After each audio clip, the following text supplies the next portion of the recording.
In this lecture of chemistry, inshallah, we will be gonna ending the this chapter periodicity of elements and a periodic table. सो उसको and करने के लिए हमारे पास बहुत बहुत ज़्यादा इम्पोर्टेंट कॉन्सेप्ट क्लियर्स होने चाहिए. अगर वो हमारे पास जो कॉन्सेप्ट्स हैं वो क्लियर नहीं होंगे तो इस चैप्टर की एंडिंग तक तो क्या हम उसकी शुरुआत तक भी नहीं पहुंच सकते. तो आइए उस उन मेन कॉन्सेप्ट्स को पढ़ते हैं, क्योंकि हमने इसकी बेसिक्स तो पढ़ ली. पीरियड्स क्या होते हैं, ग्रुप्स क्या होते हैं, कुछ लॉस पढ़ लिए हमने, हर चीज़ पढ़ ली, डिफ्रेंशिएट कर लिया. मगर अच्छा, एक आपका एस एल ओ है, that is wait a minute. S L O number 3.2.1 आपका पीरियोडिसिटी ऑफ एलिमेंट्स का, जो आपको सेल्फ स्टडी करना है from book. Self study from book, क्योंकि सेल्फ स्टडी फ्रॉम बुक का मतलब है because it is very conceptual and easy to you know easy to understand. और खुद लर्न करने का और उसको समझने का मतलब इसलिए क्योंकि ये स्टूडेंट जो है खुद ही अपने तौर पर इसको समझ सकता है. इसके बाद जो कुछ चीज़ें हैं एस एल ओ नंबर 3.2.2 की जो चीज़ें हैं वो स्टूडेंट खुद नहीं समझ सकता. उसके लिए हम टीचर्स को ही समझाना पड़ता है. मगर बुक रीडिंग के लिए 3.2.1 एस एल ओ पहले आप जाके देखेंगी, उसको समझेंगी उस एस एल ओ को, और फिर आप बुक्स उसको रीड करेंगी, हर चीज़ को समझेंगी. अच्छा, मेरे पास थोड़ा स्टिक नहीं है, पेन नहीं है मेरा, तो मुझे बड़ी मजबूरी में आपका लेक्चर रिकॉर्ड करना पड़ रहा है. सो मैं विदाउट राइटिंग मैं की पैड से टाइप करके समझाता रहूँगा. तो first of all we have the thing known as melting and boiling point. आपको पता है कोई चीज़ मेल्ट हो जाए या बॉयल हो जाए तो उसका हम उसका मेल्टिंग और बॉइलिंग पॉइंट कहते हैं. तो अगर मैं पीरियोडिक टेबल पर आ जाऊँ, मेरे पास ग्रुप 1 अल्कली मेटल्स हैं, ग्रुप 2 अल्कलाइन अर्थ मेटल्स हैं, ग्रुप 3 आपके पास बोरॉन फैमिली है, 4 आपके पास कार्बन फैमिली है, 5 आपके पास नाइट्रोजन फैमिली है, 6 आपके पास सल्फर या ऑक्सीजन फैमिली है, 7 आपके पास फ्लोरीन फैमिली है या हेलोजेंस फैमिली है, और 8 आपके पास जो है नोबल गैसेज हैं.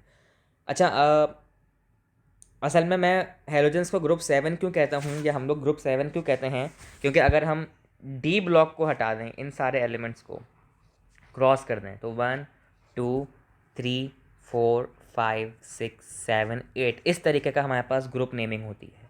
मगर अगर हम डी ब्लॉक एलिमेंट्स को, जब हमने कल लास्ट लेक्चर में डिमार्केशन देखी थी, एस ब्लॉक इस तरफ हैं, पी ब्लॉक इस तरफ हैं, डी ब्लॉक इस तरफ हैं, और एफ ब्लॉक इस तरफ हैं.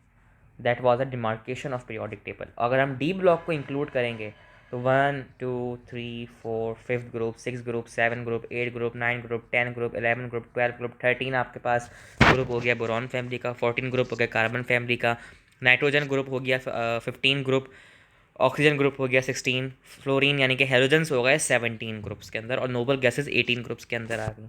तो अगर कभी एमसीक्यू में आया कि 18 ग्रुप के एलिमेंट्स कौन सा, तो घबराना नहीं है, वो नोबल गैसेज हैं, या फिर लिखा है 8 ग्रुप्स के तो वो भी नोबल गैसेज हैं. तो I hope you got the point.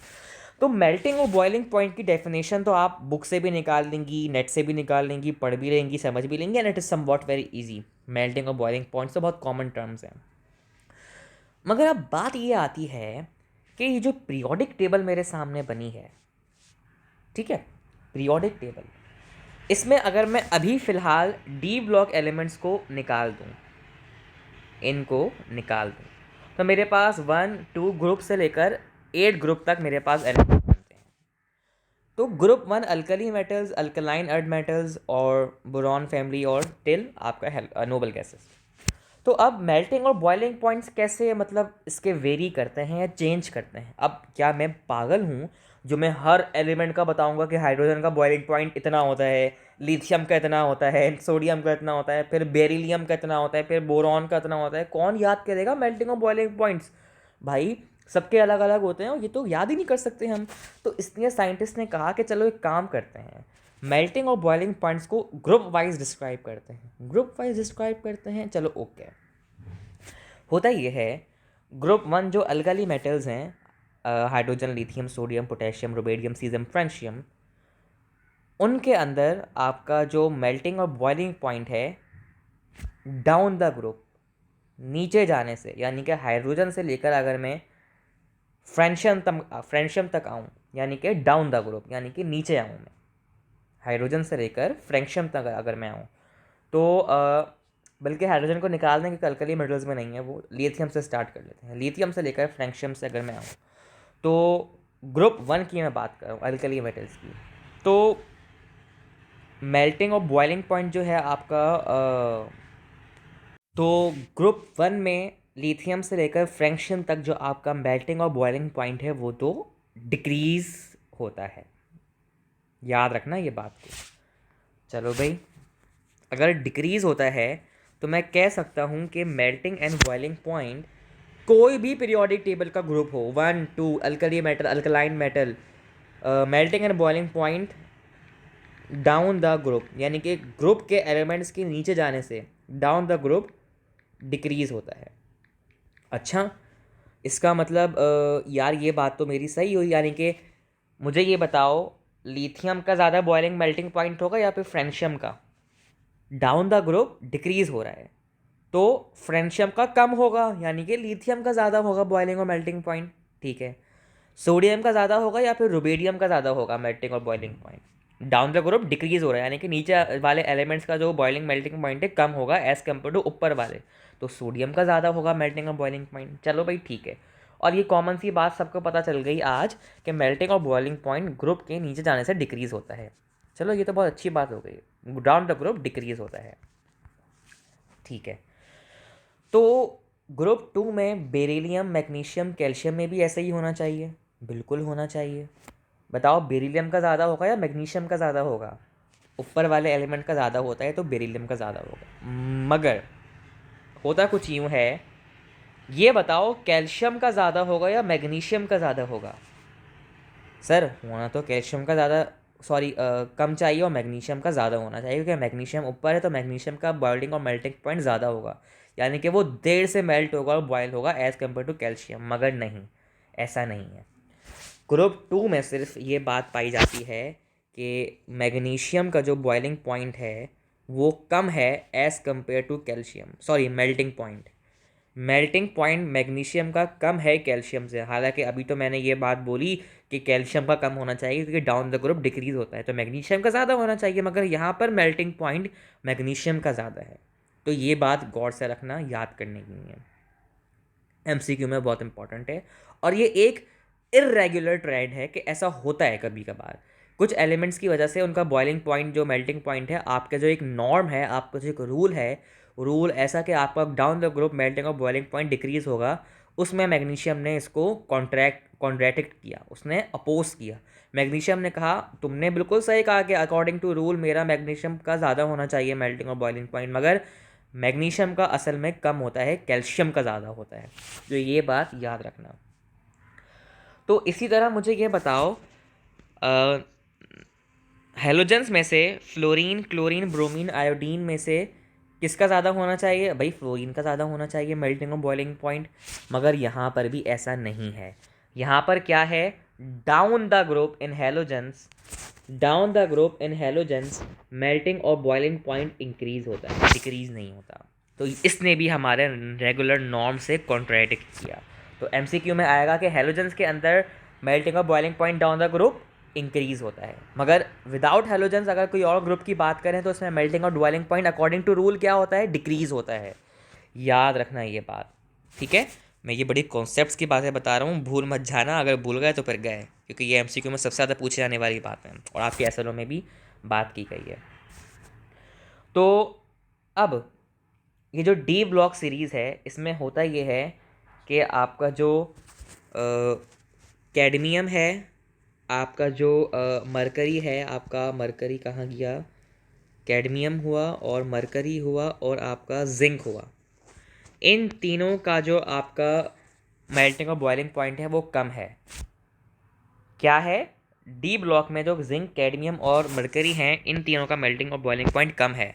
हालांकि एक रूल होता है जिसमें ये कहा गया है कि जितने भी डी ब्लॉक एलिमेंट्स हैं ना, सबका मेल्टिंग और बॉइलिंग पॉइंट ज़्यादा होता है, यानी कि कैडमियम का ज़्यादा होगा, टाइटेनियम का ज़्यादा होगा, आपका वेनेडियम का ज़्यादा होगा, क्रोमियम का ज़्यादा होगा, मोलिब्डेनियम का ज़्यादा होगा, आपका जो है मैंगनीज़ का ज़्यादा होगा, आपका लेड से ज़्यादा होगा, आपका प्लेटिनियम का ज़्यादा होगा, आपका आयरन का ज़्यादा होगा। मगर कैडमियम, जिंक और मरकरी, ये जो आपके पास 3 एलिमेंट्स है, इनका डी ब्लॉक में कम होता है। तो ये भी आपका मेल्टिंग और बॉइलिंग पॉइंट को याद रखने की इम्पोर्टेंट बात है। चलो भाई, मैंने बता दिया कि एक्सेप्शंस ये हैं कि हेलोजेंस में डाउन द ग्रुप इंक्रीज़ होता है मेल्टिंग और बॉइलिंग पॉइंट। मैग्नीशियम का बॉइलिंग पॉइंट जो है मेल्टिंग पॉइंट जो होता है कम होता है, कैल्शियम का ज़्यादा होता है। जिंक, कैडमियम और मरकरी का बॉइलिंग और मेल्टिंग पॉइंट कम होता है, हालांकि तमाम डी ब्लॉक एलिमेंट्स का ज़्यादा होता है। मगर एक जो जनरल बात है, मेल्टिंग और boiling point down the group आपका डिक्रीज़ होता है। जो कुछ एक्सेप्शंस थी मैंने आपको बता दी हैं किन के केसेस में कम होता है और ज़्यादा होता है। अब बात आती है एक टर्म की, that is shy एल्डिंग effect. Shy एल्डिंग effect, तो शाय एल्डिंग इफेक्ट को एक और नाम दिया जाता है, that is called screening effect. तो इसका मतलब क्या है सर? इसका मतलब ये है कि ऐसा इफेक्ट, अगर हम उसमें जाएं पीरियोडिक टेबल में, तो एक एलिमेंट है फॉर एग्जांपल छोटा, उसका साइज़ है छोटा, फॉर एग्जांपल ये हाइड्रोजन है, और एक एलिमेंट है फॉर एग्जांपल आपका ऑक्सीजन, ये है बड़े साइज़ का एलिमेंट है। इसका न्यूक्लियस जो है सेंटर में है, इसका न्यूक्लियस भी है सेंटर में, ठीक है। इलेक्ट्रॉन्स हाइड्रोजन के एटम में इस तरह रिवॉल्व कर रहे हैं, यानी कि न्यूक्लियस से करीब हैं। क्यों करीब हैं? क्योंकि उसका एटॉमिक साइज़ छोटा है। एटॉमिक साइज़ छोटा है, ठीक है, यानी कि हाइड्रोजन का जो एटॉमिक साइज़ है वो छोटा है, तो उसके इलेक्ट्रॉन्स करीब हैं। ऑक्सीजन का फॉर एग्जांपल मैंने बनाया, तो ऑक्सीजन के इलेक्ट्रॉन्स का जो शेल है वो बड़ा है, और इलेक्ट्रॉन्स थोड़ा दूर है न्यूक्लियस से, देख सकते हो काफ़ी दूर हैं, है कि नहीं है? दूर हैं। तो जितना ज़्यादा दूर इलेक्ट्रॉन, उतना ज़्यादा शाय एल्डिंग या फिर स्क्रीनिंग इफेक्ट। फार अवे, यानी कि स्क्रीनिंग इफेक्ट भी मोर होगा, ज़्यादा होगा, यानी कि शाय एल्डिंग इफेक्ट भी ज़्यादा होगा। हाइड्रोजन के केस में इलेक्ट्रॉन करीब है न्यूक्लियस से, यानी कि शाय एल्डिंग इफेक्ट या स्क्रीनिंग इफेक्ट कम होगा। तो दैट इज कॉल्ड द शायल्डिंग और स्क्रीनिंग इफेक्ट। न्यूक्लियस से करीब इलेक्ट्रॉन होगा उतना कम शायल्डिंग इफेक्ट होगा, जितना दूर होगा उतना ज़्यादा शायल्डिंग इफेक्ट होगा या फिर स्क्रीनिंग इफेक्ट होगा। अच्छा, मेल्टिंग और बॉइलिंग पॉइंट का मैंने एक चीज़ बताई थी कि डाउन द ग्रुप डिक्रीज होता है, मगर कुछ केसेस में इंक्रीज होता है, कुछ में लो रहता है, तो मैंने बता दिया था। तो वो तो मैंने डाउन द ग्रुप बताई थी कि अगर हम ग्रुप के नीचे जाते हैं, अगर हम अलोंग द पीरियड जाएं, यानी कि इस तरफ जाएं हम period wise, period 2 wise, period 3 wise, तो उसमें क्या ट्रेंड होगा मेल्टिंग और बॉइलिंग पॉइंट का, आइए उसको पढ़ते हैं। तो मेल्टिंग और बॉइलिंग पॉइंट जो है आपका अलोंग द पीरियड, यानी कि लेफ़्ट से राइट जाने पर, लेफ़्ट टू राइट जाने पर आपका जो मेल्टिंग और बॉइलिंग पॉइंट है वो इंक्रीज़ होता है। सर, इंक्रीज़ क्यों होता है अलोंग द पीरियड और डिक्रीज़ क्यों होता है डाउन द ग्रुप? इसका सबसे मेन कॉन्सेप्ट ये है कि डाउन द ग्रुप जाने से जो आपके एलिमेंट्स हैं उनका साइज़ जो है बड़ा हो जाता है। समझे मेरी बात को? जी हाँ, डाउन द ग्रुप जाने से अगर आप नीचे जाओगे तो आपका जो एटम का साइज़ है वो बड़ा हो जाएगा। यानी कि अगर मैं बात करूँ फॉर एग्जांपल सोडियम की, तो सोडियम का साइज़ बड़ा होगा या फिर पोटेशियम का साइज़ बड़ा होगा? पोटेशियम का साइज़ बड़ा होगा, क्योंकि डाउन द ग्रुप आपका जो है एटॉमिक साइज़ बढ़ जाता है, यानी कि शाय एल्डिंग इफेक्ट बढ़ जाता है, क्योंकि इलेक्ट्रॉन्स आपके दूर होते चले जाते हैं न्यूक्लियस से। अच्छा जनाब, अगर डाउन द ग्रुप आपका एटॉमिक साइज़ बढ़ता है, तो एटॉमिक रेडियस भी तो कोई चीज़ होती है ना। एटॉमिक रेडियस मतलब न्यूक्लियस से लेकर आउटर मोस्ट शेल तक का डिस्टेंस, न्यूक्लियस से लेकर आउटर मोस्ट शेल तक का डिस्टेंस भी बढ़ जाता है। क्यों? इलेक्ट्रॉन्स दूर हो जाते हैं न्यूक्लियस से, तो इसलिए आपका स्क्रीनिंग इफेक्ट या फिर शाय एल्डिंग इफेक्ट बढ़ जाता है। तो मेल्टिंग एंड बॉइलिंग पॉइंट क्यों कम हो जाता है डाउन द ग्रुप? क्योंकि इलेक्ट्रॉन्स इतने क्लोज नहीं होते, बहुत दूर दूर होते हैं, तो उनको बॉयल और मेल्ट करने में इतना ज़्यादा एफर्ट नहीं चाहिए होती, तो इसलिए आपका जो मेल्टिंग और बॉइलिंग पॉइंट है डाउन द ग्रुप डिक्रीज होता है, because of the increase in screening या फिर शाय एल्डिंग इफेक्ट, और because of the increase in atomic radius. तो फिर बेरिलियम और मैग्नीशियम में किसका ज़्यादा स्क्रीनिंग इफेक्ट होगा? ऑब्वियस है भाई, मैग्नीशियम का ज़्यादा स्क्रीनिंग इफेक्ट होगा शायद, क्योंकि डाउन द ग्रुप मैग्नीशियम का साइज़ बढ़ रहा है। अच्छा जनाब, तो ये बात तो हो गई। तो अलोंग द पीरियड लेफ्ट से राइट जाने पर एटॉमिक रेडियस क्या बढ़ता है? नहीं, atomic radius along the period decrease होता है। हर बात को लिख लो, नोट कर लो। Atomic radius along the period left to right जाने से कम होता है। क्यों? क्योंकि नंबर ऑफ इलेक्ट्रॉन ज़्यादा बढ़ जाते हैं, क्योंकि एटॉमिक नंबर ज़्यादा बढ़ जाता है। जितने इलेक्ट्रॉन्स आपस में करीब होते जाएंगे न्यूक्लियस से, उतना ज़्यादा डेंस न्यूक्लियस हो जाएगा, उतना ज़्यादा करीब न्यूक्लियस के इलेक्ट्रॉन्स होंगे, उतनी ज़्यादा एफर्ट चाहिए होगी इलेक्ट्रॉन्स को भगाने के लिए। इसलिए अलोंग द पीरियड मेल्टिंग और बॉइलिंग पॉइंट भी इंक्रीज हो जाता है। और शाई एल्डिंग इफेक्ट, क्योंकि इलेक्ट्रॉन्स करीब आ रहे हैं तो मिनिमम यानी कि लेस या फिर कम हो जाता है। तो ये बात याद रखना कि down the group atomic radius क्यों बढ़ता है? क्योंकि इलेक्ट्रॉन्स दूर होते हैं। अलोंग द पीरियड आपका स्क्रीनिंग इफेक्ट क्यों कम होता है या मेल्टिंग और बॉइलिंग पॉइंट क्यों ज़्यादा होता है? क्योंकि इलेक्ट्रॉन्स आपके ज़्यादा करीब हो जाते हैं न्यूक्लियस से। तो ये बात याद रखने की हो गई। तो इसलिए आपको पता चल गया कि along the period left to right आपका मेल्टिंग और बॉइलिंग पॉइंट जो है इंक्रीज होता है। ओके, शाइल्डिंग इफेक्ट आपका डाउन द ग्रुप जो है, डाउन द ग्रुप जो है आपका इंक्रीज होता है बिकॉज ऑफ द इलेक्ट्रॉन्स आपके दूर होते हैं, मगर अलोंग द पीरियड यानी कि लेफ्ट से राइट जाने में आपका शाइल्डिंग इफेक्ट डिक्रीज होता है, क्योंकि इलेक्ट्रॉन्स करीब आ जाते हैं न्यूक्लियस के। हम तो उस चीज़ को शाइल्डिंग इफेक्ट कहते हैं जिसमें इलेक्ट्रॉन्स दूर हों। तो जब इलेक्ट्रॉन्स ही करीब आ गए तो शाइल्डिंग इफेक्ट भी आपका कम हो गया। एक टर्म होती है electro negativity, electro negativity, negativity, electronegativity एक टर्म होती है। लेट सपोज मेरे पास एक न्यूक्लियस है और इसका एक इलेक्ट्रॉन है और इसके अंदर एक शेयर्ड पेयर ऑफ इलेक्ट्रॉन आकर ऐड हो गया। शेयर्ड पेयर ऑफ इलेक्ट्रॉन, ऐसा पेयर ऑफ इलेक्ट्रॉन जो कि इस न्यूक्लियस के साथ आके शेयर हो गया। एक पेयर था इलेक्ट्रॉन्स का, दो साथियों का। उन दो इलेक्ट्रॉन्स ने आके एक न्यूट्रल एटम के अंदर अपना आके पेयर को अट्रैक्ट कर लिया। Attraction of shared pair of electrons. अब इसको ऐसे समझो, फॉर एग्जांपल मैं एक अकेला इंसान हूँ, मेरे पास कोई और दोस्त नहीं है।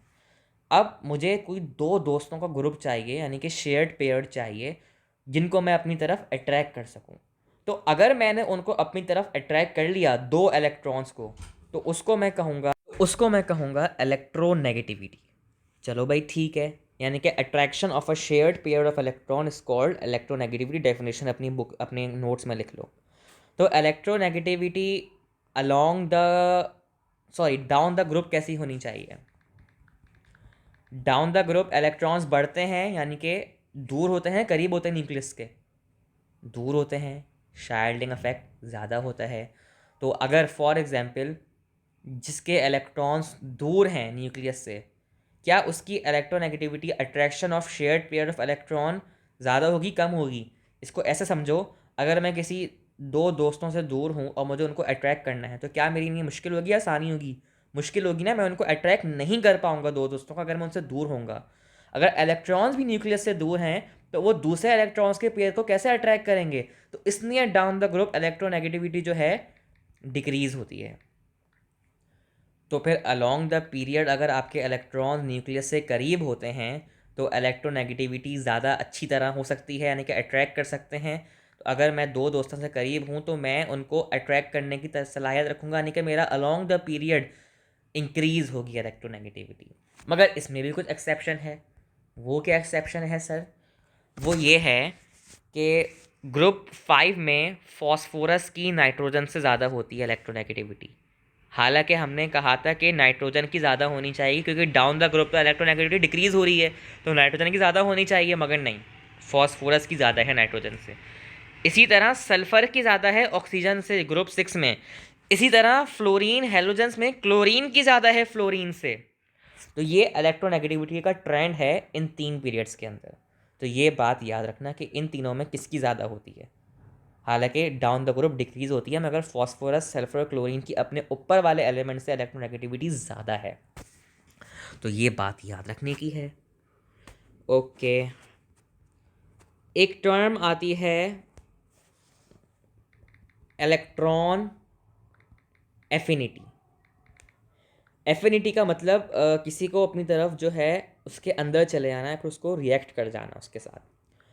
तो इलेक्ट्रॉन एफिनिटी का मतलब ये है, एक्चुअली इसकी डेफिनेशन जो ये है कि अगर कोई एक न्यूट्रल एटम है सोडियम का फॉर एग्जांपल, इसमें से अगर मैं इलेक्ट्रॉन निकाल लूँ तो इसके ऊपर पॉजिटिव चार्ज आ जाएगा और इसका इलेक्ट्रॉन बाहर आ जाएगा, इस तरह निकल जाएगा। ये इलेक्ट्रॉन एफिनिटी की डेफिनेशन है कि अगर आप किसी न्यूट्रल एटम में एक इलेक्ट्रॉन ऐड कराएं, हाँ, अब मैंने इसमें से इलेक्ट्रॉन निकाल लिया सोडियम में से, अब ये इलेक्ट्रॉन एफिनिटी की डेफिनेशन कंप्लीट नहीं हुई। अब इसी Na+ आयन के अंदर, सोडियम प्लस आयन के अंदर, क्योंकि इसके ऊपर पॉजिटिव चार्ज है यानी कि इसको इलेक्ट्रॉन की नीड है, अगर मैं इसमें इलेक्ट्रॉन ऐड करा दूँ, यानी कि किसी आयन के अंदर अगर मैं इलेक्ट्रॉन ऐड करा दूँ और वो न्यूट्रल स्टेबल एटम बन जाए as previous one like this, तो उसको हम कहते हैं इलेक्ट्रॉन एफिनिटी। जब हम उसको, एक और एग्जांपल चलो दिखा देता हूँ। फॉर एग्जांपल फ्लोरीन है, फ्लोरीन को चाहिए एक इलेक्ट्रॉन, फ्लोरीन को चाहिए एक इलेक्ट्रॉन और फ्लोरीन के अंदर मैंने इलेक्ट्रॉन ऐड कराया तो उसके ऊपर F- का चार्ज आ गया। जैसे कि क्लोरीन है Cl को मैंने इलेक्ट्रॉन दिया तो वो क्लोरीन माइनस हो गया, यानी कि Cl- हो गया। तो उसमें मैंने इलेक्ट्रॉन ऐड कराया। So addition of an electron in a neutral atom in order to become an anion is called electron affinity. तो इलेक्ट्रॉन एफिनिटी इलेक्ट्रोनेगेटिव से थोड़ी बहुत मिलती जुलती है, बस शेयर्ड पेयर ऑफ इलेक्ट्रॉन था उसमें और इसमें एनायन बन रहा था इलेक्ट्रॉन के जाने से इलेक्ट्रॉन एफिनिटी में। तो electron affinity down the group as like the electronegativity decrease होती है, और along the period because of the electrons करीब होते हैं तो इलेक्ट्रॉन्स के अंदर एक और इलेक्ट्रॉन ऐड करना आसान होता है, तो अलोंग द पीरियड इंक्रीज होती है इलेक्ट्रॉन एफिनिटी। अब एक टर्म है आयोनाइजेशन एनर्जी। आयोनाइजेशन एनर्जी, किसी भी एटम के अंदर जो न्यूक्लियस है उसके अंदर जो इलेक्ट्रॉन है उसको मैं इतना हीट दूं, इतना गर्म करूं या इतनी एनर्जी दूं कि वो इलेक्ट्रॉन अपने स्टेबल न्यूक्लियस से निकलकर बाहर इनफाइनाइट जगह पर चले जाए और इनफाइनाइट जगह पर जाकर अनस्टेबल हो जाए, यानी कि उसके अंदर अब अनस्टेबिलिटी आ गई है, तो उसको हम कहते हैं वो आयोनाइज्ड हो गया। और आयोनाइज्ड होने का मतलब उसके ऊपर नेगेटिव चार्ज आ गया, तो उसको हम कहते हैं आयोनाइजेशन एनर्जी। जो एनर्जी इलेक्ट्रॉन को आयोनाइज करने के लिए, अनस्टेबल करने के लिए, उसको न्यूक्लियस से बाहर निकालने के लिए चाहिए होती है, that is called the ionisation energy. और आयोनाइजेशन एनर्जी जो है आपकी, वही बात डाउन द ग्रुप आपकी क्या होती है, डिक्रीज़ होती है, क्योंकि इलेक्ट्रॉन्स दूर होते हैं तो उनको ऑलरेडी निकालना इतना मुश्किल नहीं होता। मगर अलॉन्ग द पीरियड जो है आपकी आयोनाइजेशन एनर्जी इंक्रीज़ होती है, क्योंकि इलेक्ट्रॉन्स को इतने ज़्यादा आपस में करीब होते हैं न्यूक्लियस के कि हर एक को निकालना मुश्किल हो जाता है, तो इसलिए आयोनाइजेशन एनर्जी भी ज़्यादा चाहिए होती है, यानी कि इंक्रीज़ चाहिए होती है। तो इसलिए हम along the period ionisation energy को इंक्रीज़ कहते हैं। इसी तरह हमारे पास दो आयोनाइजेशन एनर्जी होती हैं, फर्स्ट आयोनाइजेशन एनर्जी और सेकेंड आयोनाइजेशन एनर्जी, यानी कि जो फर्स्ट टाइम चाहिए थी और जो सेकेंड टाइम चाहिए थी। तो फर्स्ट टाइम की आयोनाइजेशन एनर्जी जो होती है वो लो होती है, मगर जो सेकंड टाइम की आयोनाइजेशन एनर्जी होती है क्योंकि वो हाई इसलिए होती है क्योंकि फर्स्ट टाइम तो उसने इजाज़त दे दी होती है कि इलेक्ट्रॉन चलो तुम निकाल लो मेरा अपने आप को, मुझे न्यूक्लियस से। मगर सेकंड टाइम आयोनाइजेशन एनर्जी को काफ़ी ताकत लगानी पड़ती है, क्योंकि इलेक्ट्रॉन कहता है कि नहीं, तुम पहले भी मुझे ऑलरेडी इनफाइनाइट पोजीशन पर लेकर अनस्टेबल कर चुके हो मेरे न्यूक्लियस से दूर ले जाकर, तो अब सेकेंड टाइम मैं नहीं कर सकता, तो इसलिए हाई होती है सेकेंड आयोनाइजेशन एनर्जी। इसी तरह सेकेंड इलेक्ट्रॉन एफिनिटी भी, सॉरी, इलेक्ट्रोनेगेटिविटी भी और इलेक्ट्रॉन एफिनिटी भी ज़्यादा होती है as compare to the first electron affinity या फिर फर्स्ट इलेक्ट्रोनेगेटिविटी। तो ये बात याद रखना।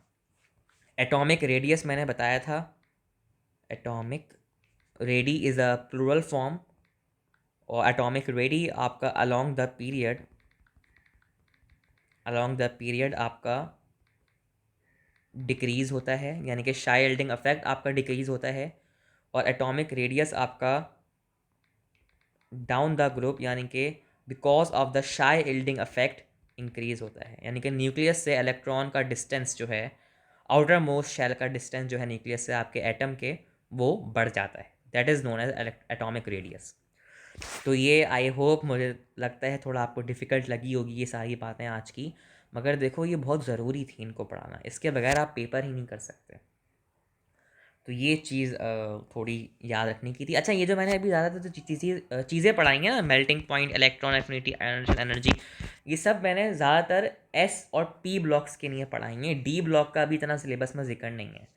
तो ग्रुप 1, 2 और 3, 4, 5, 6, 7 और 8 को हमने पढ़ाई हैं। तो ये हमारे पास ट्रेंड है इन सब चीज़ों का। अच्छा, ऐसे लोग को रिव्यू कर लेते हैं साथ ही साथ में। State the modern periodic law कर लिया, differentiate between period and group कर लिया, deduce the groups and pairs of elements on the basis of electronic configuration, ये नहीं किया, ये हम करेंगे अभी। Describe the shape of the periodic table, SPDF blocks, demarcation हम कर चुके हैं।